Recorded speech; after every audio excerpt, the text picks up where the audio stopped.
Tahukah kamu mengenai kisah Nabi Muhammad SAW ketika menjadi Rasul dan menyebarkan ajaran agama Islam?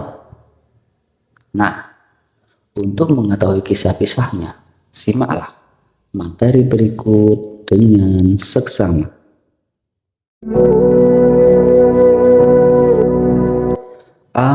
Assalamualaikum warahmatullahi wabarakatuh. Semoga Allah limpahkan rahmatnya kepada kita semua. Jawablah waalaikumsalam. Jawablah waalaikumsalam.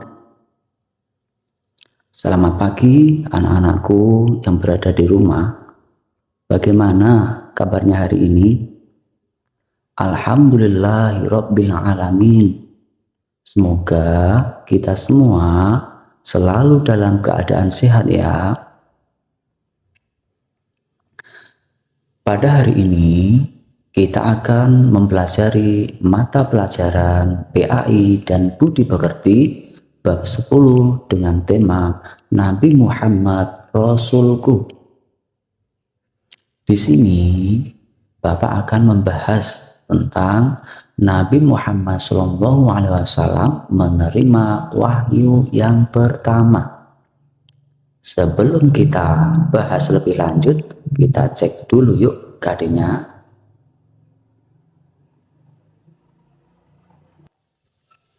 Nah, sudah siapkah belajar hari ini?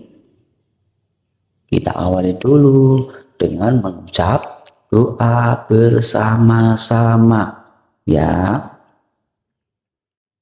Bismillahirrahmanirrahim. Raditu billahi rabba wa bil islami dina wa bi Muhammadin nabiyyan wa rasula. Rabbi zidni ilma warzuqni fahma. Amin. Oke, sebelumnya Bapak mau tanya nih, kira-kira bagaimana sih peristiwa Nabi Muhammad SAW ketika menerima wahyu yang pertama? Nah, di sini Bapak akan menjelaskan lebih lanjut. Perhatikan baik-baik ya.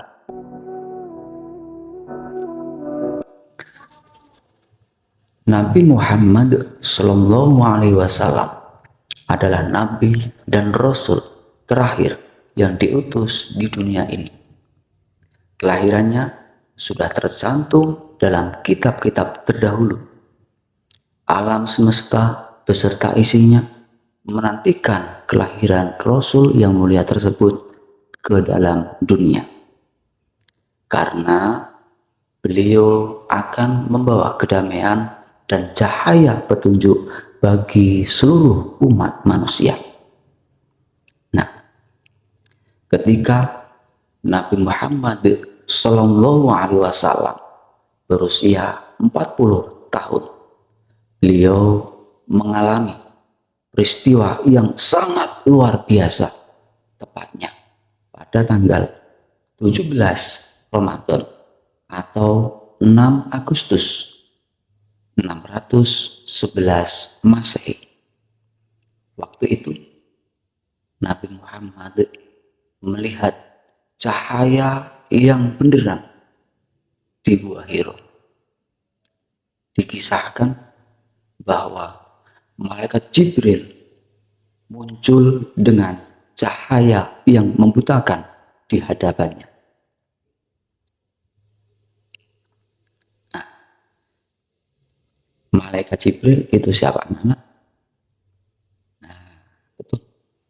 Malaikat Jibril itu adalah malaikat yang bertugas untuk menyampaikan wahyu. Lanjut. Saat itu malaikat Jibril muncul dalam wujud manusia. Malaikat Jibril datang dan merangkul Nabi Muhammad sedemikian kuat hingga Nabi Muhammad Shallallahu Alaihi Wasallam sulit untuk bernafas. Dan malaikat Jibril memerintahkan kepada Nabi Muhammad, "Iqra, bacalah." Nabi Muhammad pun menjawab, "Aku tidak bisa membaca." Malaikat Jibril mengulangi perintah itu, dan sewaktu menerima jawaban yang sama, malaikat Jibril membimbing Nabi Muhammad SAW untuk membaca surat Al-Alaq ayat 1 sampai ayat 5. Marilah kita baca bersama-sama yuk surat Al-Alaqnya ayat 1 sampai ayat 5. Bismillahirrahmanirrahim. Iqra bismi rabbikal ladzi khalaq. Khalaqal insana min 'alaq. Iqra wa rabbukal akram. Alladzi 'allama bil qalam. 'Allamal insana ma lam ya'lam. Shadaqallahul 'azim. Setelah mengalami peristiwa tersebut, Nabi Muhammad Shallallahu Alaihi Wasallam turun dari Gua Hira, lalu pulang dalam kondisi ketakutan dan bingung. Khadijah, istri Nabi Muhammad Shallallahu Alaihi Wasallam, merasa heran melihat kondisi suaminya karena selama ini belum pernah terjadi seperti itu. Lalu Nabi Muhammad Shallallahu Alaihi Wasallam meminta istrinya untuk menenteramkan hati Nabi Muhammad Shallallahu Alaihi Wasallam. Kemudian Khadijah mengajak beliau untuk bertemu dengan pamannya yang bernama Waraqah bin Naufal. Waraqah bin Naufal adalah orang Nasrani yang memiliki pengetahuan yang luas tentang isi kitab Taurat dan kitab Injil.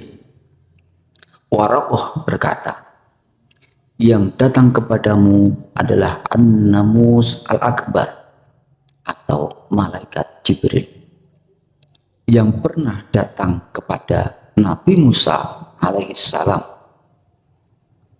Sesungguhnya engkau adalah orang yang terpilih menjadi Rasul Allah Subhanahu wa Ta'ala.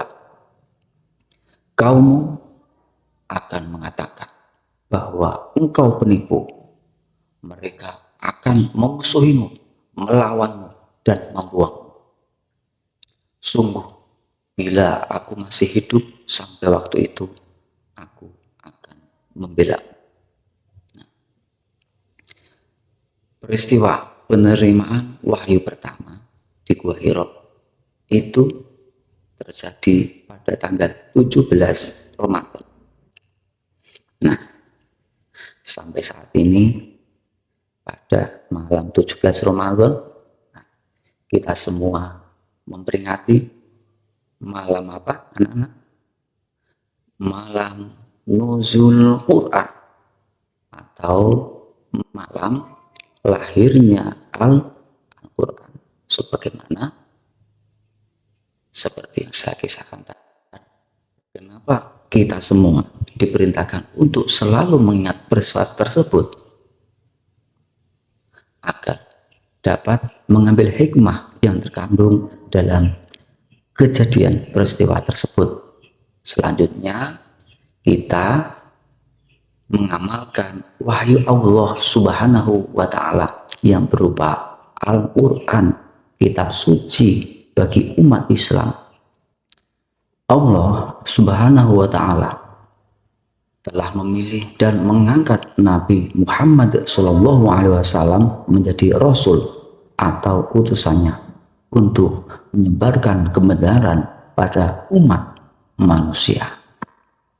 Nah, bagaimana peristiwa Nabi Muhammad SAW menerima wahyu kedua dan bagaimana dakwah dan mukjizat Nabi Muhammad SAW, kita akan pelajari pada pertemuan selanjutnya ya. Oke, alhamdulillahirabbil alamin. Oke, selesai sudah materi pembelajaran hari ini. Atas perhatiannya, Bapak ucapkan terima kasih dalam 5 bahasa.